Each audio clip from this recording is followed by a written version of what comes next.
Halo semuanya, selamat berjumpa kembali di mata kuliah Manajemen Pemasaran. Saat ini kita menuju ke minggu inisiasi ketujuh, ya, di mana bahasan kali ini adalah tentang strategi distribusi.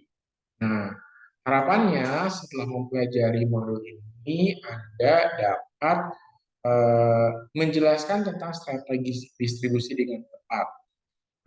Agar tidak terlalu lama, saya langsung ke materi pengantarnya ya untuk di inisiasi ketujuh ini. Kan dulu materinya.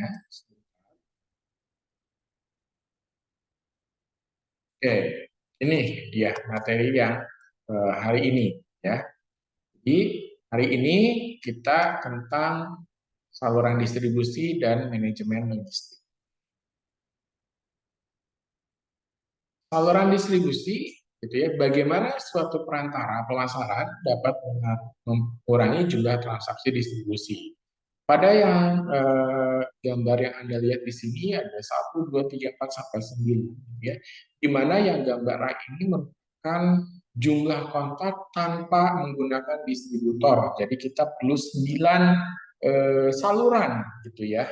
Ini adalah manufakturnya gitu ya. Manufaktur ini contoh customernya gitu ya. Nah, kita persingkat gitu dengan menggunakan adanya distributor ini. Jadi kita hanya menjadi 6 saluran. Ini tidak langsung ke customer tapi ke distributor, dari ke distributor ini juga sama langsung disampaikan ke distributor. Ini saluran konsumen, saluran pemasaran konsumen versus saluran pemasaran bisnis. Seperti Anda lihat di A, gitu ya, di sini produsennya atau manufakturnya, channel 1, 2, 3, 4, di mana bisa melalui wholesaler terlebih dahulu, melalui jobber, baru ke retailer. Nah, ada yang dari wholesaler langsung ke retailer, ada yang dari produsen langsung ke retailer, dan ada juga yang dari produsen langsung ke konsumennya. Ada 4. Bagaimana dengan bisnis? Bisnis juga sama. Ada yang langsung ke customer industrinya, ada melalui industri distributor industrinya, ada yang melalui manufaktur representatifnya atau sales representatif sales branch-nya, ada yang melalui manufaktur representatif, lalu ke distributor industri, baru ke customer. Jadi ada 4 juga di sini ya, saluran pemasarannya. Saluran pemasaran juga bisa bentuk vertikal, ya, di mana konvensional dan juga dengan vertikal. Nah, kalau konvensional kan tadi manufaktur, usaha, retailer, ke consumer gitu ya. Nah, kalau vertikal sistem ini satu kesatuan antara mana? Dia manufaktur juga, dia usaha juga, dia retailer juga, sehingga dia bisa langsung ke consumer. Atau dengan caranya vertikal marketing system ini wholesaler dan retailernya diakuisisi oleh si manufaktur ini. Jadi masih satu perusahaan langsung ke customer.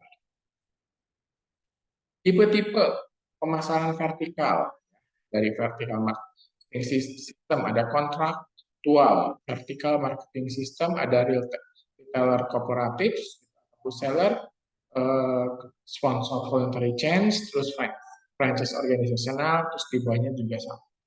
Ada service, firm, sponsor, dan lain. Terus saluran pemasaran hybrid, ya.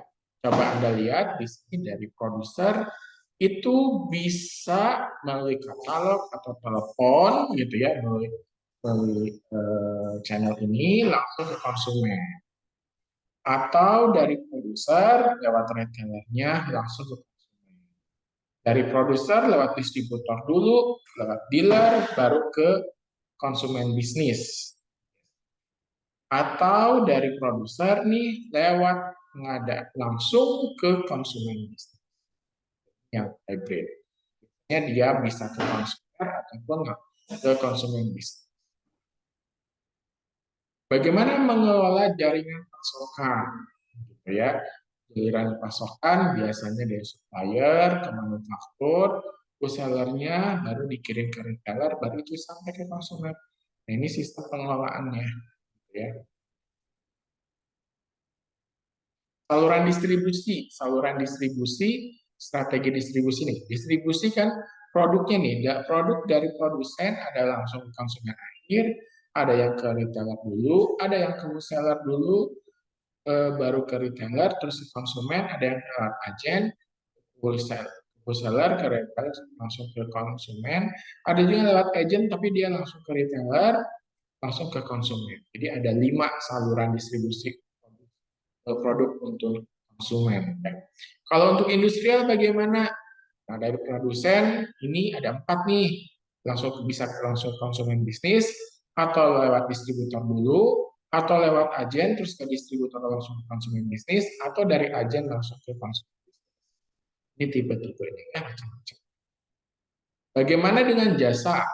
Jasa biasanya ada yang langsung, ada yang lewat broker, ada yang ke agen, harus agen pembeli baru ke jasa, ada yang ke kontrak, penyampai kontrak jasa waralaba baru ke pelanggan jasa. Strategi distribusi merupakan penentuan dan manajemen saluran distribusi yang dipergunakan oleh produsen untuk memasarkan produknya. Ada 6 macam nih strategi distribusi. Yang pertama, struktur saluran distribusi, strategi struktur saluran distribusi. Yang kedua, strategi cakupannya. Yang pertama salurannya, IPA-nya. Yang kedua cakupannya. Yang ketiga, strategi saluran distribusi berganda, salurannya tapi berganda. Yang keempat, strategi modifikasi, salurannya dimodifikasi, gitu ya. Yang kelima, pengendalian salurannya dikendalikan, gitu ya. Dan yang keenam adalah strategi manajemen konflik dalam saluran distribusi. Oke. Masuk ke strategi struktur saluran distribusi, ya. Jadi ini yang pertama. Strategi ini berkaitan dengan penentuan jumlah perantara yang digunakan untuk mendistribusikan barang dari produsen ke konsumen, dari produsen ke konsumen, di tengah-tengahnya perantaranya. Nah, metode ini memilih alternatif strategi struktur saluran distribusi, postponement, speculation theory, good approach, ada financial approach, gitu ya. Pertimbangan lainnya mengenai teknologi, faktor sosial, etika, regulasi pemerintah, dan yang kedua, strategi cakupan distribusi. Strategi cakupan distribusi ini berkaitan dengan penentuan jumlah perantara di suatu wilayah. Ya, di suatu wilayah, jadi ada cakupannya. Tujuannya melayani pasar dengan biaya minimal, namun bisa menciptakan citra produk yang diinginkan. Strategi yang bisa digunakan, satu, strategi eksklusif, yaitu hanya menunjuk satu khusus penyalur. Yang kedua, distribusi intensif, berusaha menyediakan produknya di semua retail. Yang ketiga, distribusi selektif, jadi menempatkan produk di beberapa retail saja. Ya, ada eksklusif, intensif, dan selektif. Yang ketiga, strategi saluran distribusi berganda. Ini digunakan lebih dari satu saluran yang berbeda untuk beberapa segmen. Nah, distribusi ganda ini ada 2 saluran komplementer, yaitu penggunaan beberapa saluran untuk menjual produk yang tidak saling berhubungan. Jadi ada beberapa saluran, tapi memang produknya nggak berhubungan. Jadi segmennya juga tidak saling berhubungan. Saluran kompetitif, produk yang sama dijual melalui 2 saluran yang berbeda. Produknya sama, dijual ke yang berbeda. Ya, tapi bersaing satu sama lain. Jadi ada komplementer, ada strategi modifikasi saluran distribusi. Ini adalah strategi mengubah susunan saluran distribusi yang ada berdasarkan evaluasi dan peninjauan ulang. Jadi dia mengubah susunan saluran distribusi, diharapkan perusahaan dapat menjaga sistem distribusi yang optimal. Modifikasi ini dilakukan dengan satu, menambah atau mengurangi anggota di dalam saluran. Ini satu, ke agen, retailer, terus misalkan konsumen. Misalkan, oke deh, retailernya nggak usah ada dari produsen, agen, konsumen itu menambah atau anggota. Yang kedua, menambah atau mengurangi saluran pasar khusus tadi, ya. Misalkan ada dua cabangnya, dengan menggunakan ini dan ini, oke, kita kurangi atau kita tambah jadi saluran. Yang ketiga, mendirikan saluran baru untuk menjual barangnya di seluruh pasar. Jadi dia menambah saluran baru, kan tadi saluran itu, oh ini untuk barang A, ini untuk barang B, ini untuk barang C. Nah, ini dia menambah satu saluran yang dia bisa menjual barang A, B, C.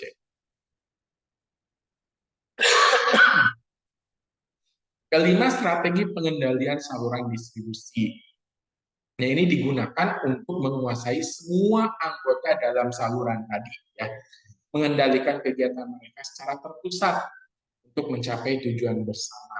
Nah, jenisnya strategi pengendalian ini yang biasa digunakan satu, tadi yang vertikal itu marketing system. Jadi jaringan dikelola secara terpusat. Tadi kan retailer, seller semuanya diambil alih karena awal didesain untuk mencapai penghematan. Jadi itu dikendalikan. Yang kedua, horizontal marketing system. Tadi ada horizontal, jaringan terbentuk bila perusahaan perantara tidak berkaitan, menggabungkan sumber daya dan programnya. Jadi kayak misalkan emang retailer, resellernya memang berbeda gitu, beda perusahaan, sehingga oh ini juga bisa untuk dikendalikan. Nah, karena beda perusahaan, nah di sini dikendalikan di bawah satu manajemen. Yang keenam, strategi manajemen konflik dalam saluran distribusi. Nah, di sini kan konflik selalu ada, selalu timbul ya. Nah, dalam struktur kekuatan, sehingga di antara anggota saluran biasanya terjadi konflik, baik horizontal maupun vertikal. Nah, manajemennya gimana? Pertama, dengan bargaining system. Jadi, salah satu saluran bersedia mengalah dalam proses tawar-menawar, atau boundary strategi, menangani konflik dengan diplomasi. Yang ketiga adalah interpenetration strategi, jadi pemecahan konflik dengan interaksi informal, melibatkan pihak lain untuk membangun apresiasi terhadap pandangan masing. Jadi dia menggunakan orang. Yang keempat, super organizational strategi, jadi pihak ketiga netral untuk menangani konflik. Nah, bedanya kalau yang di sini, tadi yang kok bedanya, nah yang di C, interpenetration, ini adalah melibatkan pihak lain, membangun apresiasinya. Gitu ya. Jadi ada pihak ketiga yang membantu kita untuk membangun apresiasi. Kalau di sini ada pihak ketiganya sebagai pihak netral. Yang kelima, superordinate goal strategi, itu anggota saluran berkonflik menetapkan tujuan bersama. Jadi ketika ada konflik, oke deh, kita berembuk menetapkan tujuan bersama. Yang keenam, exchange peer person strategi, itu masing-masing yang punya konflik, gitu ya, saling tukar personil, saling memahami sudut pandangnya.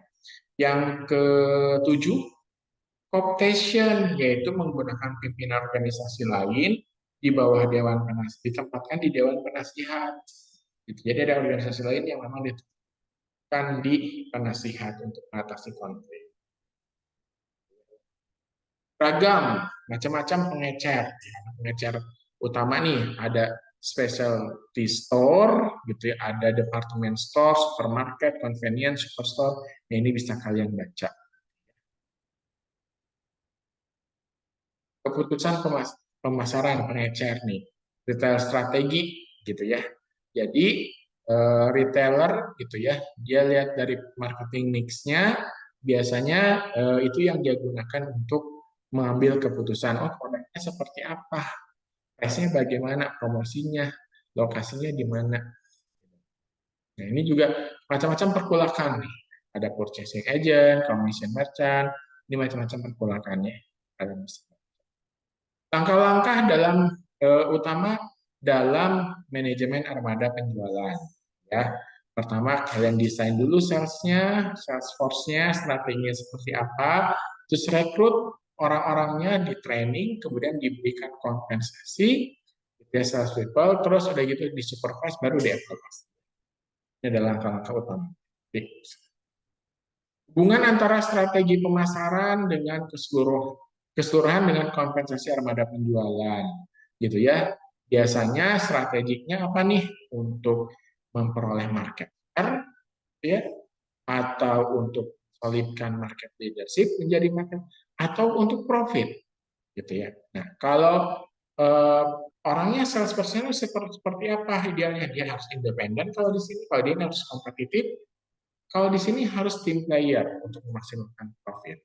Ya, hubungannya nih sales fokusnya. Kalau ini dia deal making, kalau ini consultative making, dan dia account penetration. Ini kalian bisa. Bagaimana seorang niaga, wiraniaga menghabiskan waktunya? Nih, ini sampelnya ya. 12% itu dia ini keseluruhan waktu kerja, 30% dia pakai untuk face to face selling. Jadi langsung offline. 20% dia untuk waiting atau traveling kemana ya. 21% dia telepon selling.